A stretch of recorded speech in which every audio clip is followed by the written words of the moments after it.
कहानी की शुरुआत होती है मुंबई के एल्फिस्टन कॉलेज की कॉरिडोर में। कॉलेज के कॉरिडोर में खड़े होके अमित और रेखा दोनों झगड़ा कर रहे हैं। अब अमित और रेखा दोनों कॉलेज स्टूडेंट हैं और दोनों ही मुंबई में रहते हैं। ये दोनों पिछले 1 साल से रिलेशनशिप में हैं। अब इन दोनों के बीच में जो झगड़े का टॉपिक है वो कुछ ऐसा है कि रेखा अगले 1 हफ्ते में उसका बर्थडे आने वाला है और उसको बर्थडे में क्या गिफ्ट चाहिए ये अमित ने पूछा है उसको। और ये दोनों के बीच में इसी टॉपिक को लेकर झगड़ा हो रहा था, क्योंकि जो चीज़ रेखा ने मांगी है अमित से वो शायद थोड़ा अजीब है। जी हाँ दोस्तों, मैं लबूबू डॉल के बारे में बात कर रहा हूँ और रेखा ने भी यही मांगा है। अब अमित ने जब सुना है लबूबू डॉल के बारे में तो वो बोल रहा है कि तुझे और कुछ नहीं मिला, तुझे पता है ना इस चीज़ के बारे में, और इंटरनेट पे क्या चल रहा है तुझे पता है ना। जहाँ जहाँ ये डॉल जाती है हर जगह अपने साथ नेगेटिव एनर्जी लेके जाती है और इतने सारे नेगेटिव कमेंट्स है इसके बारे में, फिर भी तुझे ये चाहिए। रेखा बोलती है कि देख ये ना, मुझे लगता है ये शायद कोई थियरी हो सकता है, कोई कंस्पिरेसी थियरी हो सकता है, और ये इस चक्कर में ना इस डॉल का क्रेज़ बहुत बढ़ाया जा रहा है ताकि लोग और अट्रैक्टेड हो इस डॉल की तरफ। बट मुझे तो बड़ा क्यूट लगता है यार, और क्योंकि रेखा हमेशा से ट्रेंड को फॉलो करना पसंद करती है तो इसीलिए ये झगड़ा चल रहा है। अभी थोड़ा सा दूर रेखा के कुछ दोस्त हैं, वो लोग ये दूर से पूरा इस ड्रामा का मज़ा ले रहे हैं। अब ये झगड़ा ऐसे चलते चलते फिर कुछ टाइम के बाद अमित ने रेखा को मना लिया था। रेखा ने बोला चलो ठीक है, तू जैसे बोलता है वैसे ही होगा, मुझे नहीं चाहिए तो कुछ और दे देना। और ये बात यहाँ तक ख़त्म हो गया है। पर इन्हें ये कहाँ पता था कि आगे आने वाले टाइम पे ज़िंदगी ने इनके नसीब में क्या ही मुसीबत लिख के रखी है। दोस्तों, अगर आपको ऐसे वीडियोस पसंद है सुनना तो इस चैनल को सब्सक्राइब ज़रूर कर देना। चलिए कहानी में आगे बढ़ते हैं। अब आता है बर्थडे का दिन। बर्थडे के दिन रेखा ने सारे दोस्तों को और अपने बॉयफ्रेंड को बुलाया, केक वगैरह लाया गया और बहुत सारे खाना ऑर्डर करा गया और ओवरऑल बहुत बढ़िया सीन चल रहा था। अब लास्ट में टाइम आता है गिफ्ट अनरैप करने का। अब रेखा ने स्टार्ट किया गिफ्ट अनरैपिंग करने का, और अनरैप करते करते करते करते एक गिफ्ट इसको ऐसा मिलता है कि ये वाली गिफ्ट को अनरैप करने के बाद ये कैसे रिएक्ट करेगी उसको समझ में नहीं आ रहा था। उसको थोड़ा खुशी भी हो रहा था, थोड़ा डर भी लग रहा था, क्योंकि किसी ने तो उसको लबूबू डॉल गिफ्ट किया है। अब ये गिफ्ट अनरैप करने के बाद सबसे पहले रेखा का नज़र गई अपने बॉयफ्रेंड की तरफ। अमित वहाँ पे खड़ा है और अमित भी उतना ही सरप्राइज्ड है। सबसे पहले रेखा को लग रही थी कि शायद अमित ने ही ये सरप्राइज़ प्लान किया है, बट बाद में पता चला कि जो दोस्तों ने उस दिन अमित और रेखा का झगड़ा सुन रहे थे ना, वही दोस्तों ने ऑर्डर किया है। अब सच बोला जाए तो सिचुएशन थोड़ा गंभीर हो गया था रेखा और अमित के बीच में। अमित तो रेखा की तरफ देख रहे थे जैसे कि वो नाखुश है इस गिफ्ट से, बट फिर रेखा ने जल्दी जल्दी में एक काम किया, सारे गिफ्ट को एक मतलब बॉक्स में डाला और अपने कबर्ड के अंदर डाल दिया और फिर पार्टी कंटिन्यू किया। अब असली कहानी यहाँ से शुरू होता है। कुछ दिनों तक तो सब कुछ बढ़िया चल रहा था, सब नॉर्मल था। ये रोज़ कॉलेज जा रही थी, कॉलेज से घर आ रही थी, नॉर्मल लाइफ चल रहा था एकदम। अब एक दिन की बात है, रेखा कॉलेज में थी और उस टाइम पे उसके पापा का कॉल आया। इसको लगा नॉर्मल कॉल है, ये क्लास में थी तो इसने कॉल को इग्नोर किया। फिर पापा का बार बार कॉल आ रहा था तो ये मैडम को बोल के बाहर आके कॉल लिया। कॉल लेने के बाद इसको पता चलता है कि मम्मी वॉशरूम में गिर गई, उनके पैर फिसल गए, गिर गई, उनको चोट लगा और वो अभी हॉस्पिटल में है। अब ये सुन के वो डर गई और आके अमित को इसने बोला और बाकी सारे दोस्तों को भी बोला, और ये सब मिलके हॉस्पिटल जाके ये लोगों ने देखा कि मम्मी का तबीयत नॉर्मल है। और अचानक से वो वॉशरूम में गिर गई थी फिसल के, और इसीलिए उनके पैर पे थोड़ा चोट आया और बहुत सारे ब्लड लॉस होने के कारण वो बेहोश हो गई थी, और इसीलिए ये लोगों को बहुत जल्दी में हॉस्पिटल रश करना पड़ा। और रेखा ने डॉक्टर के साथ बात किया तो डॉक्टर ने बोला देखो सब कुछ नॉर्मल है और कल तक हम इनको डिस्चार्ज कर देंगे। और ये सब सुन के ये थोड़ा शांत हुई क्योंकि इसका हालत देखने लायक था। फिर उसके बाद इसने सारे दोस्तों को बोला ऐसे ऐसे, तो दोस्तों ने बोला ठीक है तुम लोग रुक जाओ, हम लोग निकलते हैं। और सारे दोस्त निकल गए, अमित था साथ में। और रेखा ने पापा से बात किया तो पापा ने बताया कि देख बेटा, आज मुझे हॉस्पिटल में रहना पड़ेगा तो तुझे अकेला रहना है, कोई इशू नहीं है ना।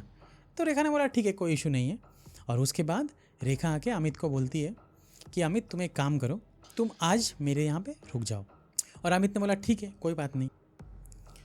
अब शाम को करीब करीब 7-8 बजे के आसपास ये लोग घर आते हैं। घर आके घर पे खाना नहीं था तो इन्होंने ऑर्डर किया। ऑर्डर करने के बाद खाना वाना खाए, थोड़ा पढ़ाई वढ़ाई किया साथ में, फिर सो गए।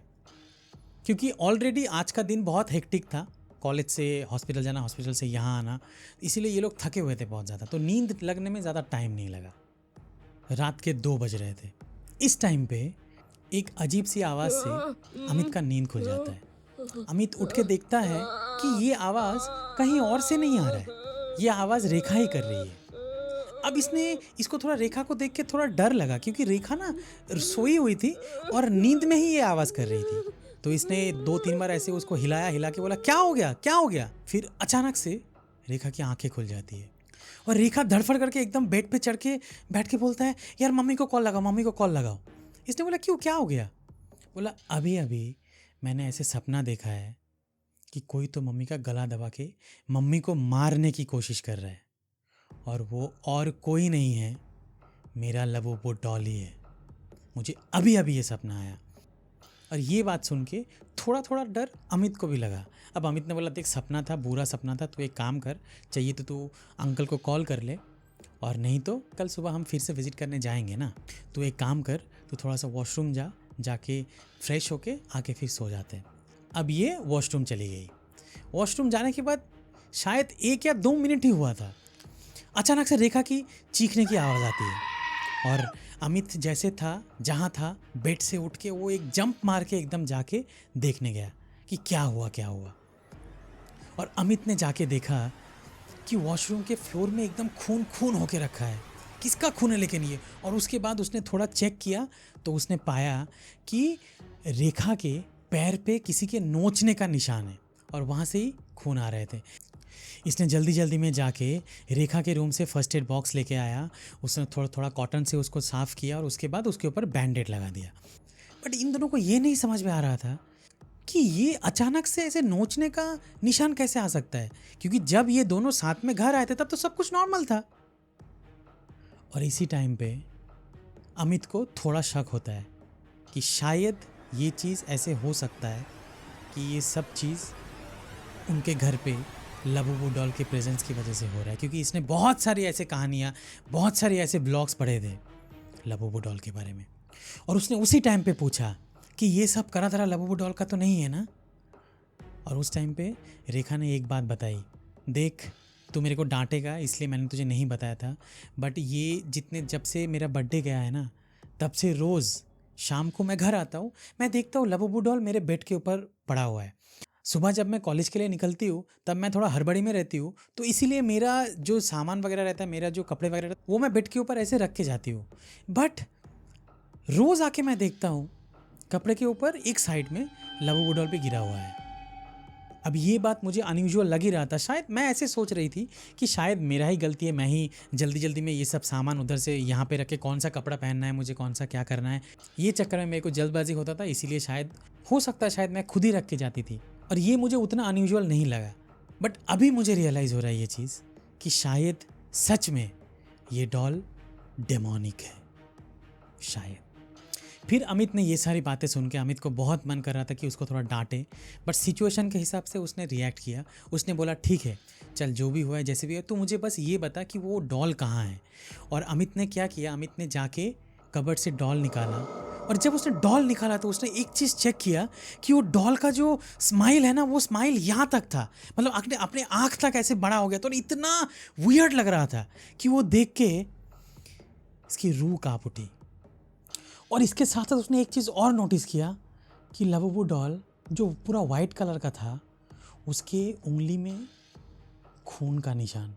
और ये सब देख के उसको समझ में नहीं आ रहा था कि वो कैसे रिएक्ट करे। वो बस उस डॉल को उठाया और जाके बैल्कनी से बाहर फेंक दिया, क्योंकि उसको लग रहा था कि शायद जो भी हो रहा है, जैसे भी हो रहा है, सब इसी डॉल की वजह से हो रहा है। वो रात उन दोनों को नींद नहीं आया। दोनों ने पूरे रूम का लाइट जला के फिर ऐसे ही बैठे हुए निकाल दिया। जब अगले दिन सुबह होता है, ये दोनों सबसे पहले हॉस्पिटल जाते हैं। हॉस्पिटल जाके फिर रेखा ने अपने मम्मी के पास जाके बैठी, और अब तक मम्मी का होश भी आ गया था। तो उसने मम्मी से बात किया, बोला मम्मी मैंने रात को ऐसे ऐसे सपना देखा। तो उस टाइम पे उसकी मम्मी ने जो चीज़ उसे बताती है, उससे उसका खून सूख जाता है। उसकी मम्मी ने बताया है कि उस दिन जब मैं वॉशरूम साफ कर रही थी, मुझे ऐसा लगा कि किसी ने पीछे से आके मुझे धक्का दिया है और इसीलिए मैं गिर गई थी। और उसके बाद पूरा फ्लोर पे खून ही खून हो गया था। मैं देख के मेरे को इतना डर लग रहा था कि मैं कब बेहोश हो गया मुझे कुछ नहीं पता था। और फिर उसकी मम्मी ने पूछा कि तूने उस डॉल को क्या किया, ये बता पहले। फिर रेखा ने बताई कि मम्मी आप उसका टेंशन मत लो, मैंने उस डॉल को फेंक दिया। मेरा ये जो क्रेज़ था, जो भी मेरा मन था, वो मुझे और नहीं चाहिए। अब रेखा ने बोली कि मम्मी शाम तक तो आप वापस आ जाओगी ना, तो मैं एक काम करती हूँ, मैं कॉलेज जाती हूँ। और वो अपने साथ कॉलेज बैग लेके ही आई थी। और क्योंकि डॉक्टर ने प्रीवियस डे पे बोल ही दिया था कि आज के दिन ही रखना है, कल हम उनको डिस्चार्ज कर देंगे। और फिर रेखा वहाँ से उठ के अपने बैग की तरफ आई और बैग में उसने कुछ फ्रूट्स वगैरह लाई थी मम्मी के लिए, तो वो देने के लिए उसने बैग का चेन ओपन किया। और बैग के अंदर जो चीज़ उसने देखी उससे वो पूरा हिल गई। आप मानो या ना मानो, जो डॉल को अमित बालकनी से बाहर फेंक दिया था, वही सेम कलर के, वही सेम दिखने वाले और वैसे ही सेम वियर्ड तरीके से स्माइल करने वाली डॉल उसके बैग के अंदर थी। ये कैसे पॉसिबल है? अमित और रेखा दोनों शॉक में हैं। और इसके बाद इसकी मम्मी ने पूछा कि तुम लोगों ने सच में फेंका था कि नहीं फेंका था। बट ये बात इन दोनों को ही पता है ना, क्योंकि इनके साथ क्या बीता है ये इनको ही पता है। और उन्होंने एक काम किया, उसी टाइम पे उन्होंने वहाँ से वो डॉल बाहर निकाला बैग के अंदर से, और फिर उस डॉल को बाहर लेके गए, बाहर लेके जाके कचरे में डाल के आग लगा दिया उसमें। शायद यही एक उपाय था जिससे उनके लाइफ में जो आगे आने वाले मुसीबत थे ना, वो कम हो सकते थे। और रेखा और अमित ने एक चैन की सांस लिया। सो आपको क्या लगता है दोस्तों, लबूबू डॉल सच में एक कर्स डॉल है क्या, या फिर ये जो भी जितने भी कहानियाँ हम इंटरनेट में देख रहे हैं ये बस एक पब्लिसिटी स्टंट है? क्या लगता है आपको? और सच में क्या ऐसे कहानियाँ फैला के इस डॉल का जो क्रेज़ है वो बढ़ाया जा रहा है इंटरनेट पे? जो भी आपका राय है आप कमेंट सेक्शन में बता सकते हो। और दोस्तों, अगर आपको ये वीडियो अच्छा लगे तो एक लाइक ज़रूर कर देना और अपने दोस्तों के साथ शेयर ज़रूर कर देना। और अगर आपके पास भी ऐसे कुछ कहानियाँ हैं तो नीचे आने वाले इस मेल एड्रेस पे आप भेज सकते हो। क्या पता अगला कहानी इस चैनल में आपका हो। और आगे आने वाले ऐसे कहानियों के लिए इस चैनल को सब्सक्राइब ज़रूर कर देना। मैं यूट्यूब में नया हूँ तो आपकी प्यार की बहुत ज़रूरत है। और जो बेल आइकन है उसको मंदिर की घंटी समझ के दबा देना, क्योंकि भगवान ही है जो आपको ऐसे शक्तियों से रक्षा करता है। और मेरे आने वाले नेक्स्ट वीडियो तक खुश रहिए और ऐसे ही प्यार देते रहिए। मिलते हैं अगले वीडियो में, तब तक के लिए शबा खैर।